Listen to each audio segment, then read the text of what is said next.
Pernah nggak sih kamu merasa aneh? Saat Palestina dibombardir, masjid dihancurkan, dan anak-anak dibantai. Tapi dunia Arab justru diam. Bahkan sebagian dari mereka malah berdamai dengan Israel. Ini bukan fiksi. Ini kenyataan. Uni Emirat Arab, Bahrain, Maroko, dan Sudan telah resmi menjalin hubungan diplomatik dengan Israel. Katanya, demi ekonomi, demi kestabilan. Tapi di mana suara mereka saat Al-Aqsa diserbu? Di mana kekuatan mereka ketika saudara mereka dibantai? Apakah ini yang disebut ukhuwah Islamiyah? Atau kita sudah kehilangan rasa malu sebagai satu umat? Di video ini, kita akan membahas dengan jujur apa yang sebenarnya terjadi dengan dunia Arab. Apakah mereka benar-benar mengkhianati Islam? Mari kita buka semuanya dan temukan kebenarannya. Jangan lupa subscribe dan nyalakan loncengnya, karena kebenaran harus terus disuarakan.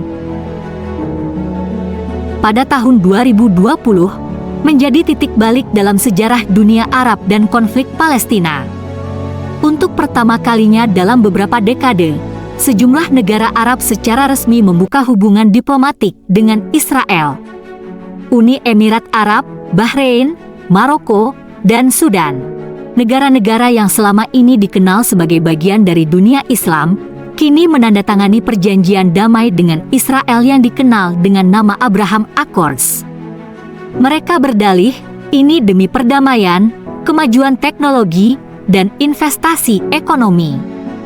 Tapi bagi rakyat Palestina dan banyak umat Islam lainnya, ini adalah luka baru, seolah perjuangan bertahun-tahun dikubur hanya demi kepentingan dunia. Bayangkan, saat anak-anak di Gaza hidup dalam ketakutan, bom meledak, listrik mati, rumah-rumah hancur. Di sisi lain, para pejabat Arab tersenyum lebar berjabat tangan dengan pemimpin Israel. Lalu, kenapa negara-negara Arab melakukan ini? Mengapa mereka bisa bersalaman dengan Israel, sementara rakyat Palestina terus hidup di bawah penjajahan?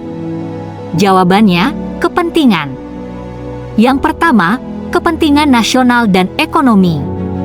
Banyak negara Arab ingin membangun hubungan internasional demi kemajuan teknologi, pariwisata, dan investasi. UIA, misalnya, ingin menjadi pusat bisnis dunia, dan hubungan dengan Israel serta Amerika Serikat adalah tiket menuju sana. Yang kedua, tekanan internasional. Amerika Serikat, sebagai sekutu utama Israel, memainkan peran besar. Negara-negara Arab yang ingin mendapat bantuan militer atau dukungan diplomatik dari AS harus menunjukkan sikap yang ramah terhadap Israel. Yang ketiga adalah soal kekuasaan. Para penguasa Arab sadar, musuh terbesar mereka bukan hanya Israel, tapi juga rakyatnya sendiri yang mulai sadar dan kritis. Maka, demi stabilitas dalam negeri, mereka lebih memilih menjauh dari konflik dan menghindari isu yang bisa membakar semangat rakyat, termasuk perjuangan Palestina. Dan jangan lupakan satu hal, banyak penguasa dunia Arab saat ini tidak lahir dari revolusi atau pilihan rakyat. Mereka lahir dari sistem monarki, dinasti, dan kudeta. Jadi, mereka tidak merasa bertanggung jawab pada suara umat, tapi lebih pada aliansi strategis yang bisa menjamin kursi mereka tetap aman. Ironisnya, mereka memakai dalih perdamaian. Tapi perdamaian macam apa yang mengabaikan penderitaan saudara sendiri? Mereka menghadiri konferensi bersama, membuka kedutaan besar, bahkan menjalin kerjasama militer. Pertanyaannya, apakah ini benar demi perdamaian? Ataukah hanya demi kekuasaan dan kepentingan? Yang lebih menyakitkan, normalisasi ini dilakukan tanpa syarat, tanpa menuntut penghentian penjajahan atas tanah Palestina, tanpa memperjuangkan hak-hak warga Palestina yang terus dirampas. Inilah mengapa banyak orang menyebutnya pengkhianatan. Karena saat saudaramu terluka, kau justru memeluk musuhnya. Jika kita melihat lebih dalam, masalahnya bukan hanya tentang Israel, tapi tentang perpecahan di tubuh umat Islam itu sendiri. Negara-negara Islam hari ini tidak bersatu. Mereka terbagi dalam blok-blok kekuasaan, ideologi, dan kepentingan. Contohnya, Arab Saudi dan Iran, dua kekuatan besar dunia Islam, selama bertahun-tahun bermusuhan secara terbuka.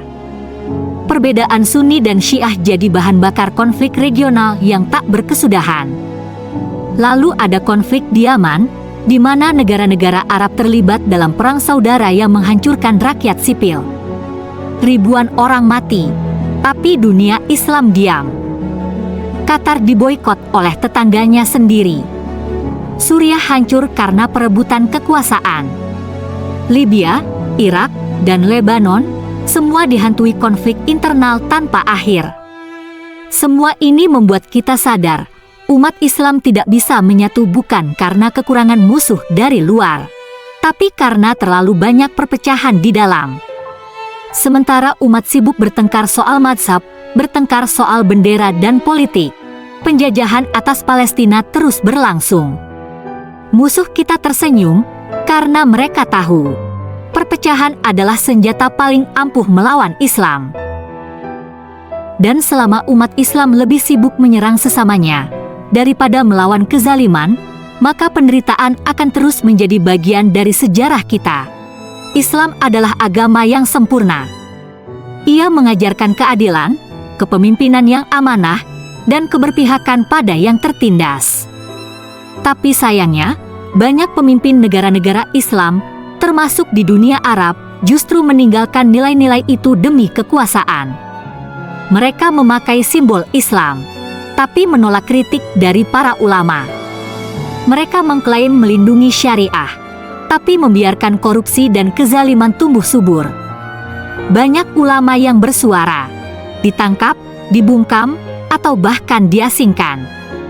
Dakwah yang menyinggung pemerintah dianggap ancaman, bukan nasihat.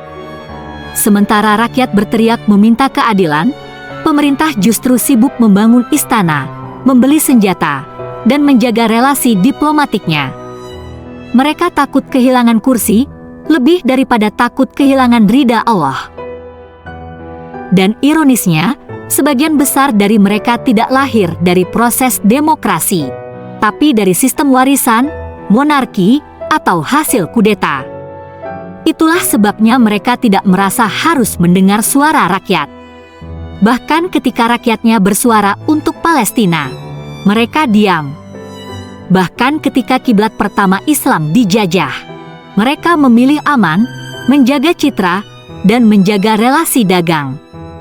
Inilah bentuk nyata dari politik yang melepas Islam sebagai landasan. Islam hanya jadi nama di konstitusi, bukan panduan dalam tindakan. Dan selama kekuasaan lebih diprioritaskan daripada keadilan, maka umat Islam akan terus terpuruk di bawah pemimpin yang mencintai tahta, lebih daripada mencintai umat. Tapi di tengah kekecewaan itu, kita tidak boleh menyamaratakan. Karena tidak semua orang Arab diam, dan tidak semua pemimpin tunduk. Di Mesir, Lebanon, Yordania, bahkan di Arab Saudi sendiri, banyak rakyat yang tetap turun ke jalan, membawa bendera Palestina, menyuarakan kebenaran, dan menolak normalisasi. Mereka tidak punya kekuasaan, tapi mereka punya hati nurani. Dan selama suara rakyat itu masih ada, perjuangan belum mati. Kita harus sadar, musuh kita bukan bangsa Arab, tapi mereka yang mengkhianati nilai Islam, siapapun mereka, dari negara manapun mereka berasal. Jadi, kesimpulannya, umat Islam bukan lemah. Umat Islam hanya sedang terpecah. Dan selama kita terus tertidur, penjajahan akan terus terjadi. Tapi harapan itu masih ada. Karena setiap doa, setiap suara, dan setiap tindakan kecil bisa jadi cahaya bagi perubahan. Jangan diam. Jangan lupa subscribe, like, dan share video ini. Karena kebenaran harus terus dihidupkan.